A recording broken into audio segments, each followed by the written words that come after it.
Hello friends, welcome to our video about how to fill CA foundation registration form. जो भी आपको आपके registration form भरने हैं उसकी प्रोसीजर कैसे स्टेप बाय स्टेप वो फॉर्म भरा जाता है वो आज हम यहाँ पर प्रैक्टिकली देखने वाले हैं। तो बच्चों CA का फॉर्म भरने के पहले दो चीज़ याद रखना है आपको कि फॉर्म भरते वक्त आपके तरफ से कोई भी मिस्टेक होनी नहीं चाहिए, लाइक के नाम वगैरह एंटर करते वक्त, और दूसरे आपके पास आपके डॉक्यूमेंट स्कैन होने चाहिए।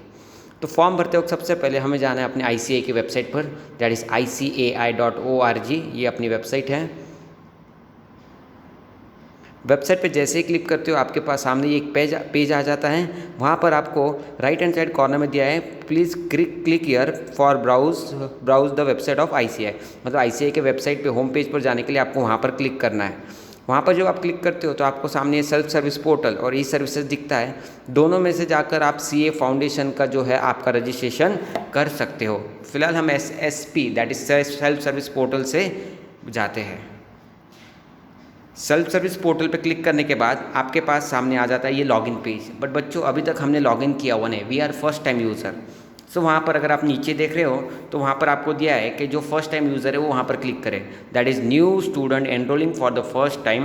वहाँ पर देखो क्लिक ईयर दिया हुआ है, तो हम यहाँ पे क्लिक करेंगे।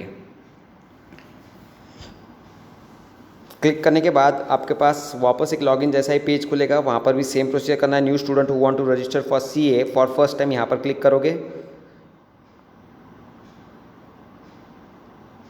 क्लिक करने के बाद आपके पास ये रजिस्ट्रेशन डिटेल का एक पर्सनल इन्फॉर्मेशन वाला बेसिक पेज खुलता है। इन्फॉर्मेशन फिल करते वक्त एक चीज़ आपको ध्यान रखनी है कि एक भी मिस्टेक होनी नहीं चाहिए। आपके डॉक्यूमेंट के हिसाब से सारी डिटेल होनी चाहिए। एक्चुअल डिटेल कुछ भी रहो बट जो डॉक्यूमेंट पे दी हुई है वही डिटेल आपको यहाँ पर भरनी है। मैं मेरी एक बेसिक डिटेल यहाँ पर भरता हूँ, आपको यानी कि फॉर्म कैसे भरा जाता है ये समझ में आएगा।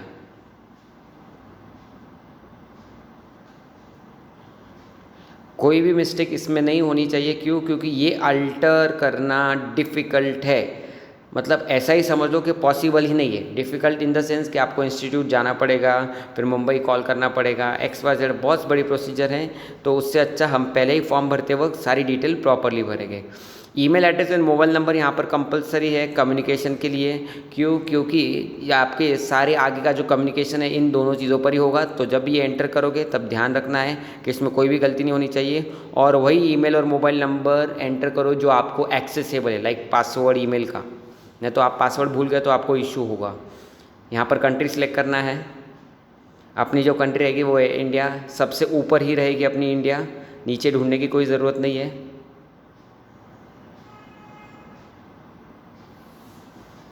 फिर वहाँ पर जनरेट OTP पे हमें क्लिक करना है। जनरेट OTP पे क्लिक करने के बाद वो आपको बोलेगा okay OTP will send to your mobile number. Number check कर लो, अगर कुछ गलती रहेगी तो उसको बैक करके चेंज करना है। यहाँ पर ये इमेज भर के अल्फ़ाबेट टाइप करने के लिए बोलेगा, वो हम यहाँ पर टाइप कर लेते हैं।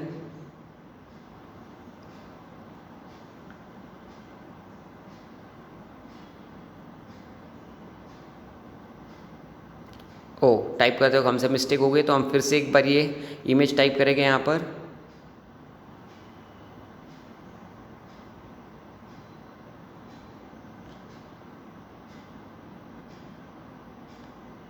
ओके, अब यहाँ पर OTP जो आपके मोबाइल पे आएगा वो एंटर करना है।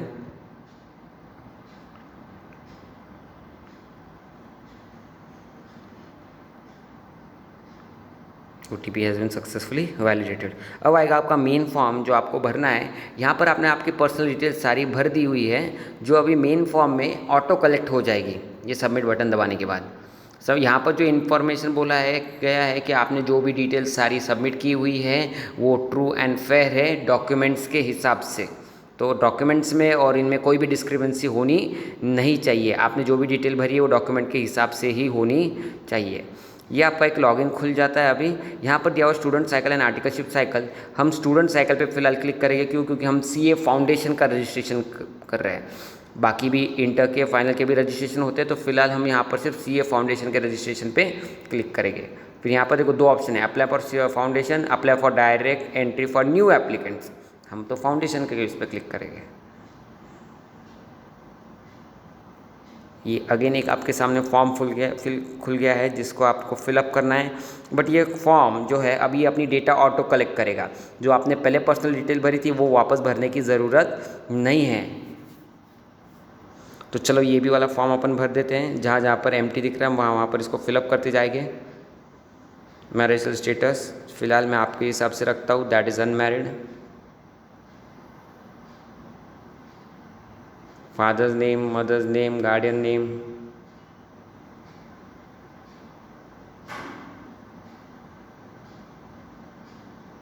गार्डियन कुछ नहीं रहेगा, फादर्स और मदर का ही नाम रहेगा यहाँ पर।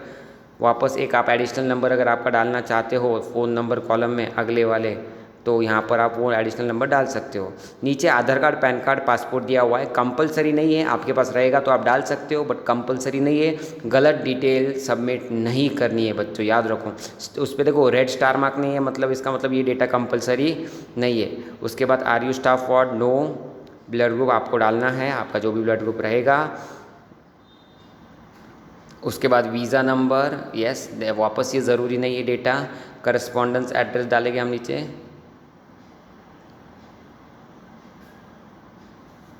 आपको ये एड्रेस डालते वक्त ध्यान रखना है कि आप डिटेल एड्रेस डालोगे। क्यों? क्योंकि कम्युनिकेशन जो है वो ईमेल, मोबाइल नंबर और ये एड्रेस इन तीनों जगह से ही होगा।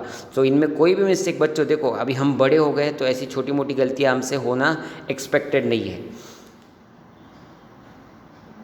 डॉक्यूमेंट पर से देखकर ही आपको फॉर्म भरना है पूरा प्रॉपरली। और सिटी में बच्चों नासिक रोड ऑप्शन भी है, तो हम नासिक रोड वाले जो है वो नासिक रोड सिलेक्ट करेंगे।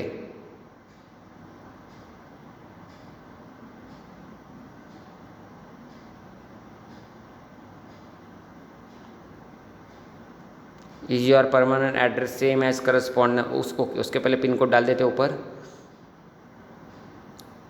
वेस्टर्न रीजन अपने आप सिलेक्ट हो जाएगा, क्यों? Because we belong to the western region of our country. So हमारा रजिस्ट्रेशन वेस्टर्न रीजन से होगा। तो हमारा नंबर WRO से शुरू होता है, जो रजिस्ट्रेशन नंबर है वो WRO से शुरू होता है।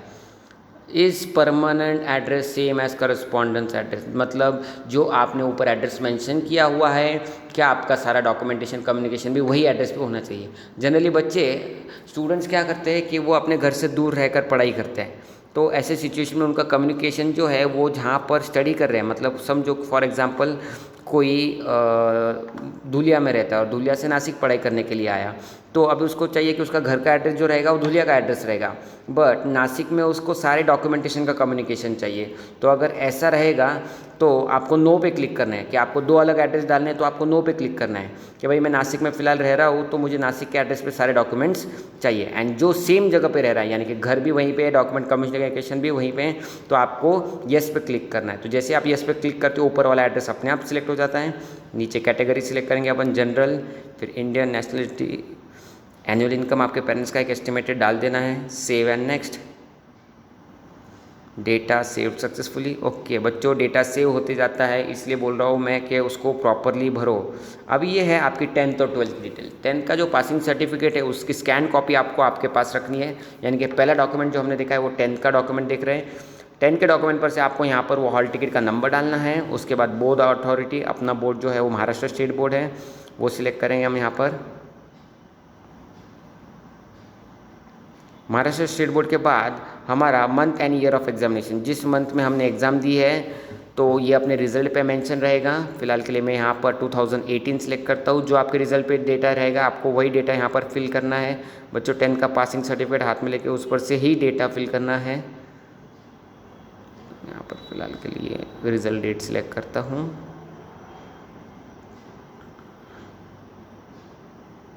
आगे जो रहेगा मार्क्स ऑप्टेन जो भी आपको मार्क्स मिलते हैं, और मैक्सिमम मार्क मतलब आउट ऑफ कितने मिले, परसेंटेज अपने आप कैलकुलेट हो जाएगा। अदर पैटर्न यानी कि अदर दैन स्टेट बोर्ड जिनका CGPA कैलकुलेट होता है वो यहाँ पर डायरेक्टली अपना ग्रेड मेंशन करेंगे। फिर अगले कॉलम में हमें डॉक्यूमेंट अपलोड करना है, दैट इज़ आपकी जो हमने डिटेल डाली है आपके 10 के सर्टिफिकेट पर से, वो सर्टिफिकेट को हमें यहाँ पर अपलोड करना है। ब्राउज़ करके हम यहाँ पर उस डॉक्यूमेंट को अपलोड करेंगे। टेम्प्रेरी में एक डमी डॉक्यूमेंट को अपलोड करता हूँ ताकि हमारा फॉर्म आगे जा सकता है।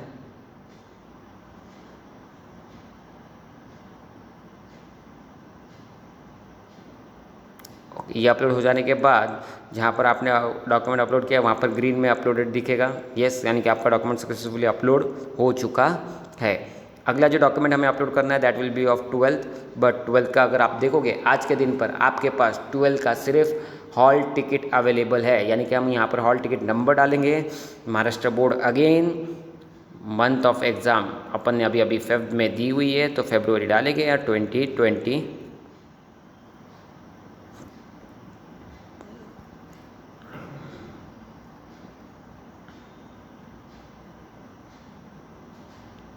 अवेटेड लिखना है बच्चों यहाँ पर। अवेटेड मतलब क्या, तो अभी तक हमने एग्ज़ाम दिए बट हम रिजल्ट के लिए रुके हुए, यानी कि अब अगर हम अवेटेड है तो हमारे मार्क्स कॉलम एम्प्टी रहेगा, ये तीनों कॉलम में हमें कुछ भरना नहीं है, हमें डायरेक्टली हमारा जो हॉल टिकट है उसकी स्कैन्ड कॉपी यहाँ पर अपलोड करनी है। तो हम यहाँ पर स्कैन कॉपी अपलोड करते हैं हमारे हॉल टिकट की। वापस मैं एक डमी डॉक्यूमेंट यहाँ पर अपलोड करता हूँ। जब आपके पास 12th का रिज़ल्ट आएगा तब आपका जो पोर्टल है, जो लॉगिन है, वहाँ पर आपको वापस जाकर जब आपको 12th का सर्टिफिकेट मिलता है वो अपलोड करना है। क्यों? क्योंकि आप 12th के बेसिस पर ही एग्ज़ाम दे सकते हो। तो यहाँ पर चलो अपन डॉक्यूमेंट अपलोड करते हैं, हॉल टिकट अपलोड कर रहे हैं। 12th का मार्कशीट जब हमें मिलेगा तब हम अपलोड करेंगे, that is after our result. वापस मैं बोल रहा हूँ कि 30th June is the last date to submit your form. तो ये दोनों डॉक्यूमेंट अपने अपलोड हो गए। तीसरा डॉक्यूमेंट के हमें डिप्लोमा एंड इक्विवेलेंट टू 12+2, नहीं हमने फिलहाल तो कुछ ऐसा कोर्स नहीं किया हुआ है। ओके, देखो नीचे अगर देखो तो प्रोविजनल में तो यस आ गया, क्यों? क्योंकि अपने अवेटेड डाला है वहाँ पर। Language we are giving paper in English, यहाँ पर कोई गलती होनी नहीं चाहिए, गलती हो गई तो बेटा कोई सेव नहीं कर पाएगा, आपको चक्कर लगानी पड़ेंगी इंस्टीट्यूट की। Next, upload the document. बच्चे स्टार मार्क देखते जाओ, कौन से डॉक्यूमेंट के आगे स्टार मार्क है। यहाँ पर फोटो और सिग्नेचर के आगे स्टार मार्क है, यानी कि अभी अपने को समझ में आ रहा है कि 4 डॉक्यूमेंट हमें साथ में रखने पड़ेंगे, 10th 12th, खुद का फ़ोटो एंड खुद की सिग्नेचर। और फोटो और सिग्नेचर अभी हम यहाँ पर अपलोड करेंगे। यहाँ पर वापस मैं एक डमी डॉक्यूमेंट अपलोड करता हूँ, देखते हैं अपलोड होता है या नहीं। ऊपर का देख रहे हो तो please upload scan copy of original document for the respective label below. Original document की ही स्कैन कॉपी भरनी है। Only scan copy is accepted. Image capture from mobile camera so will be rejected. Maximum size of image is weight 21 centimetre and length 27 centimetre. अगर किसी को technicality समझ में नहीं आ रही है तो safer side that we will go to cyber cafe. Cyber cafe is the best place to fill your form, because उस पर्सन का डेली का काम है कि वो ऐसे ही फॉर्म्स भरते रहता है। If the above image condition are not satisfied then your application will be rejected. This is serious बच्चों, एप्लीकेशन रिजेक्ट हो सकता है, आपका रजिस्ट्रेशन रिजेक्ट हो सकता है। इसलिए मैं बोल रहा हूँ कि जो भी आप फॉर्म्स वगैरह फिल करोगे वो ध्यान से किसी पर्सन से भरा के लो, अगर आपको नहीं आ रहा है तो चलो पहले अपलोड करते हैं। फाइल सिलेक्ट करें, यहाँ पर मैं एक वापस डॉक्यूमेंट अपलोड करने की कोशिश करता हूँ। यहाँ पर अपलोड कर रहा हूँ, दूसरा डॉक्यूमेंट ट्राई करता हूँ। तो यहाँ पर अपलोड करते हो मुझे पता चला है कि भाई जो डॉक्यूमेंट की साइज़ होनी चाहिए वो 100 KB से नीचे होनी चाहिए। देखो यहाँ पर डॉक्यूमेंट अपलोड करने की कोशिश की, डॉक्यूमेंट अपलोड नहीं हो पा रहा है। File size exceed allowed file size of जो भी डॉक्यूमेंट का नाम है, तो बेटा साइज़ जो है वो 100 KB से नीचे होनी चाहिए। आई बात समझ में? तो साइबर कैफ़े वाले को पहले ही बोलना है कि भैया जो साइज़ है फ़ोटो की और सिग्नेचर की वो 100 KB से नीचे कम की बना लो, ताकि अपलोड करते वक्त आपको प्रॉब्लम नहीं आएगा। तो मैंने यहाँ पर वापस डॉक्यूमेंट की साइज़ चेंज कर ली टेम्प्रेरी केस के लिए, और मैं वापस से मेरे डॉक्यूमेंट अपलोड कर रहा हूँ। यहाँ पर देखो मैंने साइज़ कम कर ली है, मैंने साइज़ कम करवा के, साइज़ इतनी भी कम नहीं करनी है कि वो रीडेबल ना हो। देखो 37 KB दिख रहा है आपको, वहाँ पर 37 KB का मैंने डॉक्यूमेंट यहाँ पर अपलोड कर दिया है। वापस सेम डॉक्यूमेंट ही मैं टेम्प्रेरी अपलोड कर देता हूँ। 37 KB अगर साइज़ दिख रही है आपको तो क्लोज। दोनों डॉक्यूमेंट मैंने अपलोड करवा दिए हैं। अब नीचे आते हैं हम फ़ीस स्ट्रक्चर जो है ये आपको आपके सामने फ़ीस दिख रही है, जिस तरीके से हम अप्लाई करने वाले हैं। तो फीस जो है यहाँ पर एक आपको टिक करने का option, subscription for member journal. बच्चे लोगों, ये न्यूज़ लेटर है जो इंस्टीट्यूट मंथली अपने हिसाब से इशू करवाती है। ये जो न्यूज़ लेटर है ये जब जब इंस्टीट्यूट इशू करेगी तब तक आपको ये पोस्ट से घर पे आएगा, अगर आप यहाँ पर टिक करते हो। इसके लिए आपको एडिशनल फ़ीस पे करना पड़ता है, दैट इज़ 400 रुपीज़। जैसे हम टिक करते, देखो यहाँ पर फ़ीस चेंज हो गई, 9200 की 9600 हो गई आपकी फ़ीस। तो जिन्हें चाहिए वो ले सकते हैं। मैं बोलता हूँ कि इट इज़ नॉट कंपल्सरी, तो हम फिलहाल के लिए इसको अवॉइड करते हैं। अच्छा, इसका और अपने स्टडी मटेरियल का कोई संबंध नहीं, हाँ, कोई रिलेशन नहीं। अपना स्टडी मटेरियल अपने को मिलेगा ही मिलेगा, भले इस पर टिक करो या मत करो। ये एडिशनल एक स्टूडेंट जर्नल है जो अपने को टाइम टू टाइम जब जब इंस्टीट्यूट निकलती है तब मिलता है। अब हमने यहाँ पर इसको प्रोसीड किया हुआ है, हम यहाँ पर प्रोसीड करके ये इमेज कोड डालेंगे और आगे हमें पेमेंट के बारे में पूछेगा, फिर ये देखते हैं।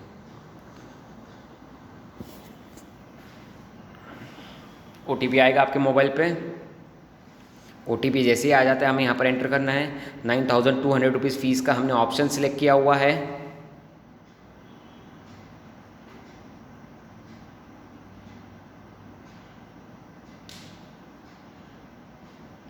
वैलिडेट OTP वैलिडेट हो चुका है। जो मोबाइल नंबर हमने डाला था उसी पर सारा कम्युनिकेशन होगा। मोबाइल नंबर बच्चों कुछ भी नहीं डालना है, जो प्रॉपरली परमानेंट यूज़ में रहेगा, क्योंकि आगे का पूरा करियर हमें उसी नंबर से कंटिन्यू करना है।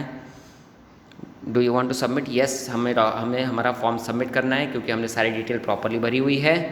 आगे ये बोल रहा है कि पेमेंट ऑप्शन। बच्चों आपके पास इतने सारे पेमेंट ऑप्शन हैं, मैं प्रेफर करता हूँ कि आप डेबिट कार्ड नहीं तो नेट बैंकिंग यूज़ करें।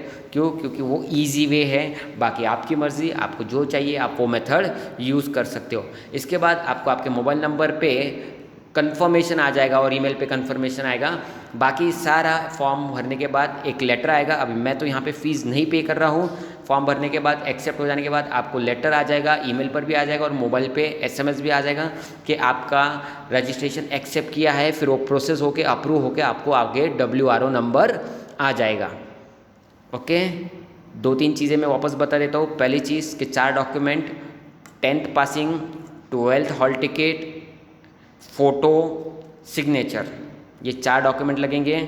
डॉक्यूमेंट पे जो डिटेल्स दी हुई है वही सारी हमें फॉर्म्स में भरनी है, कोई भी वेग डिटेल भरनी नहीं है। आई बात समझ में बच्चों? एंड फॉर्म भरते वक्त आपको एक छोटे से छोटे डिटेल्स पर भी ध्यान रखना है। Okay, so thank you for watching the video, and if you require any help please contact us.